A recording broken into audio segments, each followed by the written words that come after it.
सभी को मेरा नमस्कार। मेरा नाम प्रियांशी सामंत है और मैं यहीं डीडी हार्ट से हूँ। So first of all a very very happy independence day to all of अस।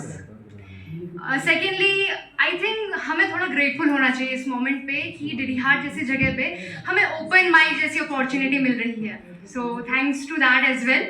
और ज़्यादा इंट्रोडक्शन ना देते हुए मैं डायरेक्टली बताना चाहूँगी मेरी क्या कैटेगरी है ओपन माइक में। मेरी कैटेगरी है स्टोरी टेलिंग और for us Gen Z it's like story time.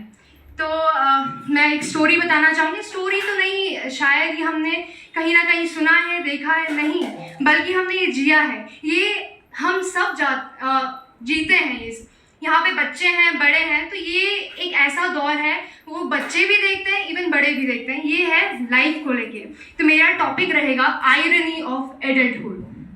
तो ये टॉपिक का मतलब क्या होता है? सबसे पहले मैं यही बताऊंगी, एडल्टहुड जब हम बच्चे होते हैं, यहाँ पे काफ़ी सारे बच्चे मुझे दिख रहे हैं, तो इन सभी बच्चों को क्या लगता है? आप लोगों को ऐसा लगता है ना कि आपके जो टीचर्स हैं वो बहुत फ्री हैं, उनको कोई होमवर्क नहीं है, उनको घर जाके कोई होमवर्क नहीं करना, वेकेशंस में भी उनको होमवर्क नहीं करना है, और आपको रोज स्कूल जाना, अटेंडेंस करना।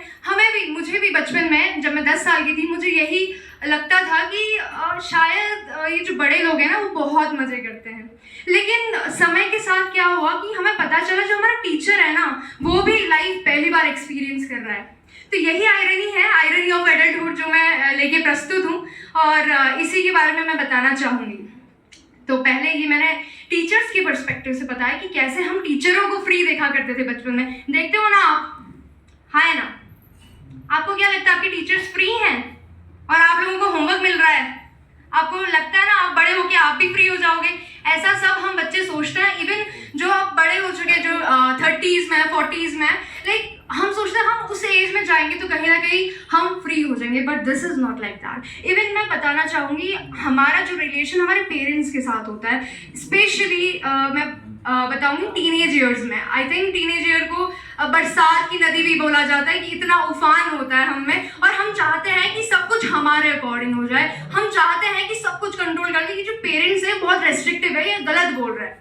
बट समय के साथ क्या होता है, हमें वही बातें समझ आने लगती है। Even I am in my early 20s और मुझे कुछ बातें अब समझ आ रही हैं जो मुझे मेरे पेरेंट्स मेरे टीनेज में बताते थे।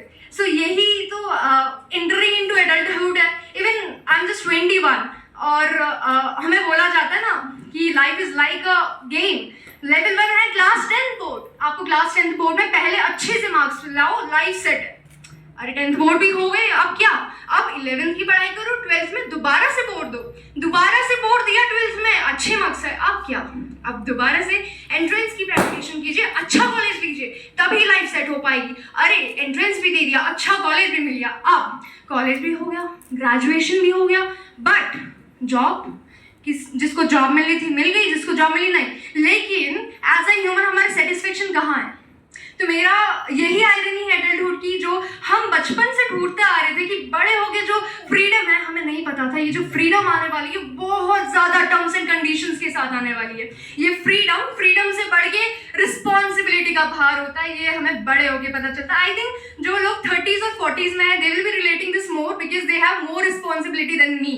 बट ये रिस्पॉन्सिबिलिटी के चलते ये जो वीडियो गेम है ना, ये अटक जाता है आफ्टर अवर कॉलेज, बिकॉज अभी तक लेवल सेट थे। आपको स्कूलिंग करनी 11th क्लास, 12th क्लास, आपको कॉलेज करना, अब इसके बाद लेवल क्या? अब आ जाता है लाइफ का वो भाग जिसको बोलते हैं लाइफ का अनसर्टेनिटी वाला part. There is always uncertainty. As being a very young individual, there are many youngsters here as well. तो हमें लगता है most of the time ये मेरे लिए बना है कि ये मेरे लिए बना है। तो यही uncertainty, I guess this uncertainty is the actual hunger. ये हमारी हंगर है, भूख है, ताकि हम नई नई चीज़ों को एक्सप्लोर करें। आई थिंक ये वो मोमेंट इस आयरनी ऑफ एडल्टहुड में मैं यही बताना चाहूँगी कि ये वो मोमेंट है कि we should be grateful enough कि हमारे पास अनसर्टेनिटी है। बिकॉज जब हमारे पास स्कूलिंग में, कॉलेज में सर्टेनिटी होती है, आपको फर्स्ट के बाद सेकेंड सेमेस्टर आना है, सेकेंड के बाद थर्ड आना है, तो हम उतना उस चीज़ को लेके क्यूरियस रहते ही नहीं कि what next. But after college, जैसे ही कॉलेज होता है, जो जॉब की दौड़ होती है, तो वहीं से आ जाती है क्यूरियोसिटी के से हमारे अंदर जगती है हंगर।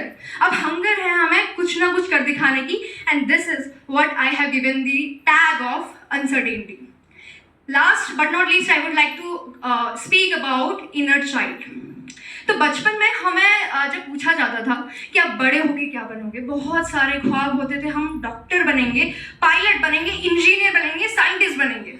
बट क्या हुआ समय के आते आते हम अब इस एज में आगे लगता है कि बचपन में तो डॉक्टर बनना था, 11th में ले लिया PCM। ये क्या पैराडॉक्स है। तो this is what is life की हमारा जो इनर चाइल्ड था ना, उसको पता नहीं था कि कंपटीशन इतना, उसको पता नहीं था कट ऑफ क्या होता है, उसको पता नहीं था कि इस एग्जाम को देने के लिए ये करना पड़ता है, क्योंकि वो माइंड फ्री था और वो फ्री माइंड ही इनर चाइल्ड है। और in today's generation when we especially talk about mental wellness और mental health, it becomes very important to heal your inner child। ठीक है, तो inner child क्या है? वही बच्चा जो हमारे बचपन से हमारे साथ हमेशा रहता है, बट कहीं ना कहीं हम यही जो एडल्टहुड के आते आते उस बच्चे को भूल जाते हैं। वो बच्चा जो स्वच्छंद है, उसके पास कोई रेस्ट्रिक्शंस नहीं है, वो फ्रीली सोच पाता है। और मेंटल हेल्थ में इनर चाइल्ड हीलिंग भी यही बताती है कि जो हमारे अंदर का बच्चा है वो हमेशा जीवित रहे।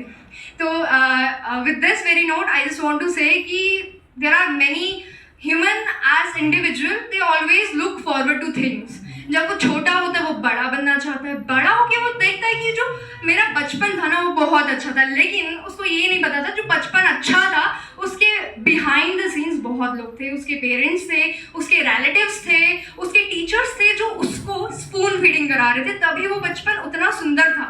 लेकिन जैसे ही वो बड़ा होता है, जैसे स्टूडेंट आफ्टर स्कूलिंग या फिर आफ्टर कॉलेज घर से बाहर जाते, तब उनको रियलाइज होता है कि the life which we have lived till now was not very much glorious which we have ever thought of।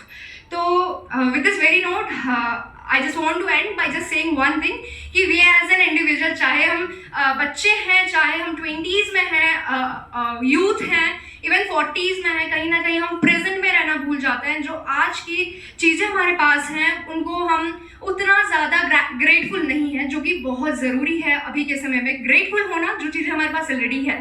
So with this very note, once again a very happy Independence Day to you all। Thank you, thanks for hearing me।